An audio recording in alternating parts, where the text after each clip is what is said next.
Hello. हाँ जी, नमस्कार। मैं आप सबका आपके YouTube चैनल वीटी क्लासेस पर हार्दिक स्वागत और अभिनंदन करता हूँ। पिछली क्लास में हमने जो पढ़ा उससे आगे की तरफ बात करते हैं। तो प्रश्न दे रखा है, एक कक्षा में 72% विद्यार्थी पास है।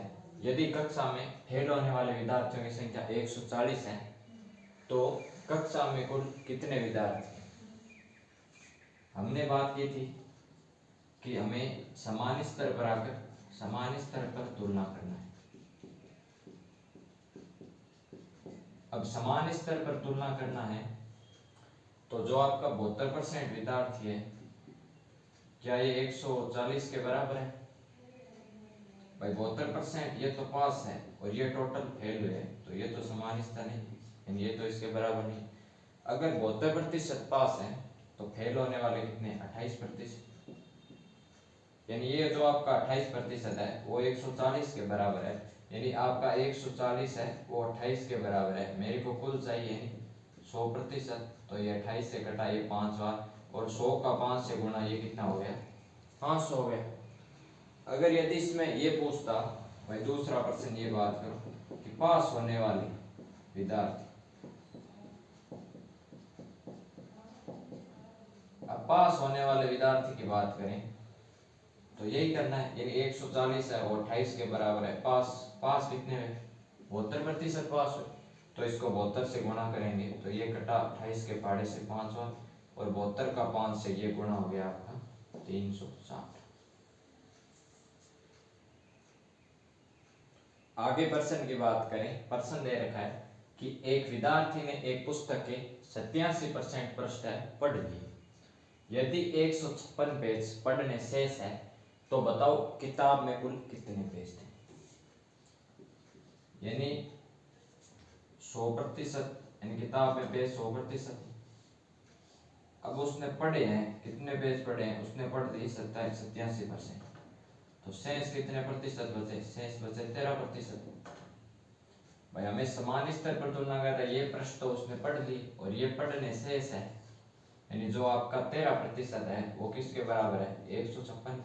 समान स्तर पर तुलना करना, यानी आपका 156 है वो 13 के बराबर है, तो कुल पृष्ठ यानी 100।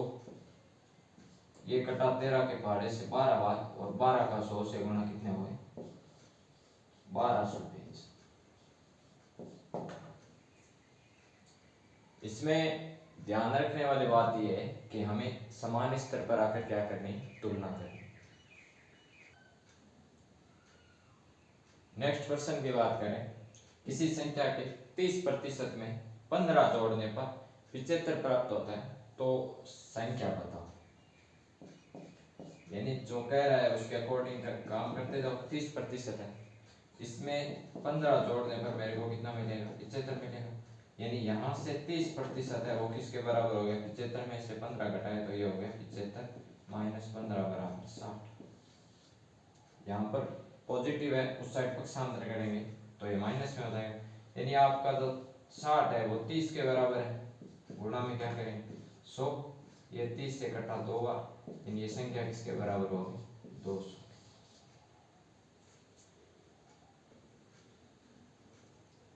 अगला प्रश्न देखें, किसी संख्या के 40% में से 30 घटाने पर 74 प्राप्त होता है, तो वह संख्या बताओ।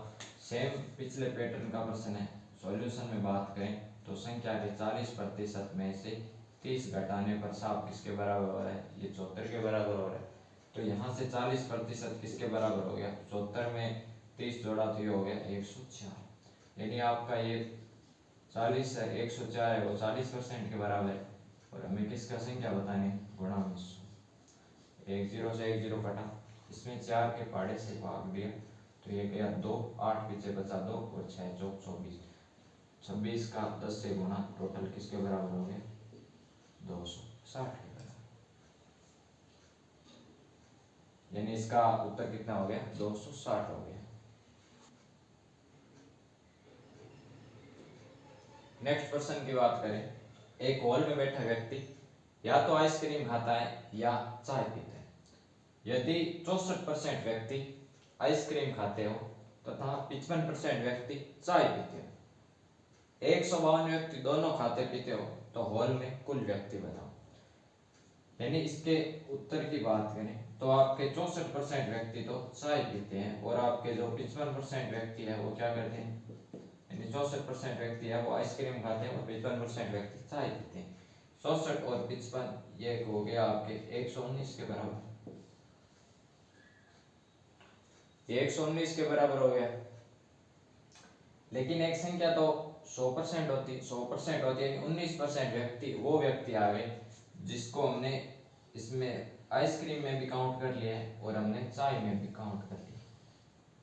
यानी जो आपका 19% है वो दोनों में, दोनों है, ये दोनों खाते पीते हैं, यानी आपका 19% है वो 152 के बराबर है। तो यहाँ से बात करूँ मैं तो 152 है वो किसके बराबर है, 19 के बराबर है।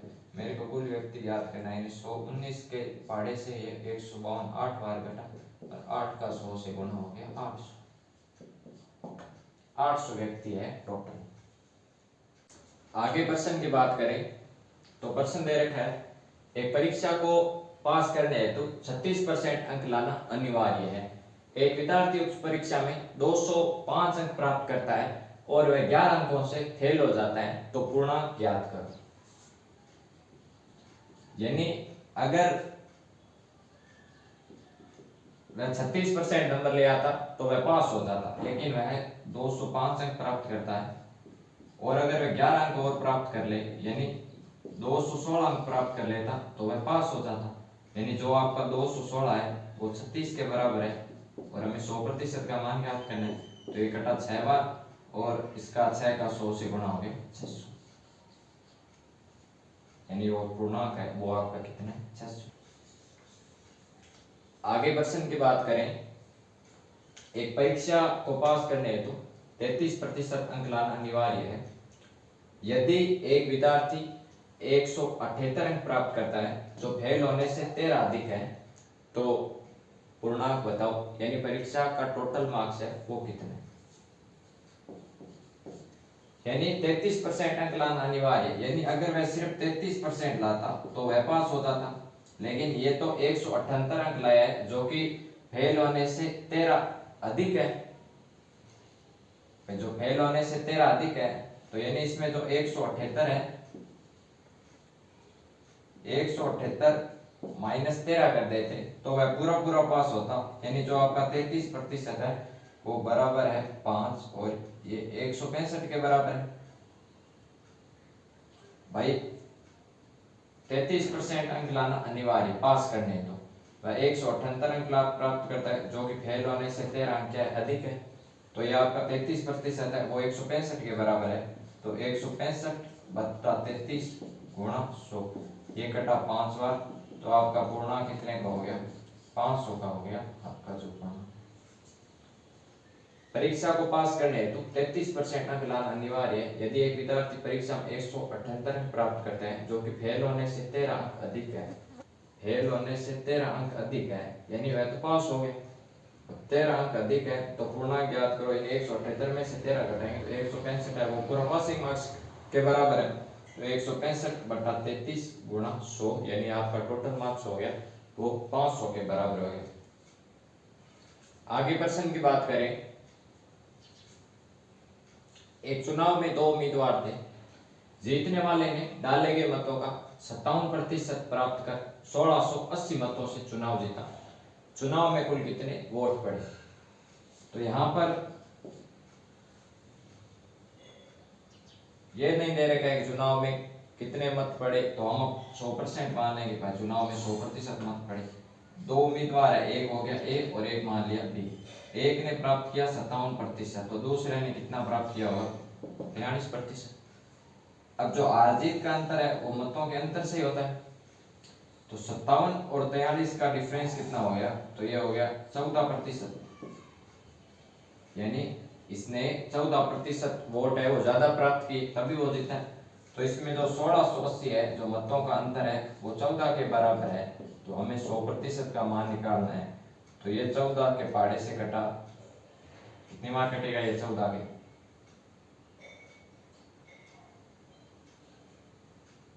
ये कटा 4, ये 14 के बराबर है। तो 1680 बटा 14 है, 14 क्वाड़े से एक बार 2 28 120, यानी ये किसके बराबर हो गया 12,000। यानी चुनाव में कुल कितने वोट पड़े होंगे, तो चुनाव में 100 यानी 12,000 वोट पड़े होंगे। आगे प्रश्न की बात करें कि एक परीक्षा है, उसमें प्रश्न थोड़ा शॉर्ट में लिखा है कि एक परीक्षा में फेल होने वाले विद्यार्थी दे रखे हैं। 34% विद्यार्थी इंग्लिश में फेल रहे, 25% विद्यार्थी गणित में फेल रहे और 19% गणित और इंग्लिश दोनों में फेल रहे। यदि परीक्षा में पास होने वाले विद्यार्थियों की संख्या 288 है तो कुल परीक्षा में कितने विद्यार्थी थे। अब इस प्रश्न को कैसे करेंगे भाई, हम टोटल फेल होने वाले निकाल दें। अब इसमें सारे फेल होने वाले विद्यार्थी की बात करूं तो 34% हो गए इंग्लिश में और 25% हो गए मैथ में, और ये जो 19% विद्यार्थी है यानी ये दोनों में काउंट हो गए। जैसे मैं बात करूं वेन डायग्राम से बात करूं तो वेन डायग्राम में ये हो गया ए और ये हो गया बी। ये तो एक पूरा, अगर पूरा ए होगा इतना होगा और पूरा बी होगा वो इतना होगा, लेकिन जो दोनों में कॉमन है वो 19% यहाँ है, यानी 19% बी में भी जोड़ ली और 19% आपके ए में भी जोड़ ली।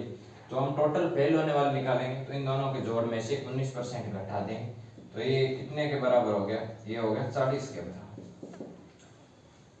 हमें दे रखे समान स्तर पर तुलना करनी है तो 40% आपके ये 288 के बराबर नहीं है, क्योंकि ये तो हो गए फेल वाले और ये दे रखे हैं पास वाले।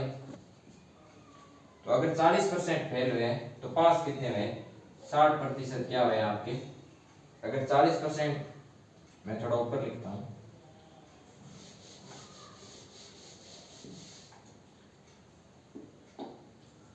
भाई परीक्षा में 40% है वो आपके 288 के बराबर नहीं है, क्योंकि ये तो है आपके फेल वाले आंकड़े और ये है आपके पास वाले।